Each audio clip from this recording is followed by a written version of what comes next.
మీ wife ని లేకపోతే మీ husband ని మీరు ఇండియా నుంచి దుబాయ్కి స్పాన్సర్షిప్ వీసా మీద తీసుకొని రావాలి అని అనుకుంటే ఈ సర్టిఫికేట్ చాలా important. Yes, marriage certificate with attestation అనేది చాలా ఇంపార్టెంట్.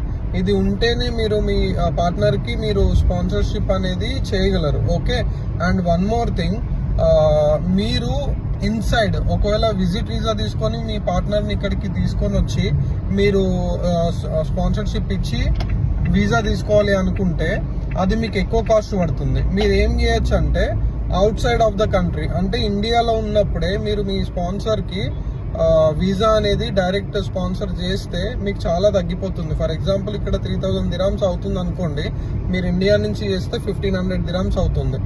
అండ్ మోస్ట్లీ లైక్ 2000 లోపు కూడా అవ్వచ్చు. మీకు ఆల్మోస్ట్ ఒక 1000 అన్న డెఫినెట్ గా మీరు సేవ్ చేసుకుంటారు. Okay, and marriage certificate attestation is very important. Okay guys, thank you. Follow for more updates.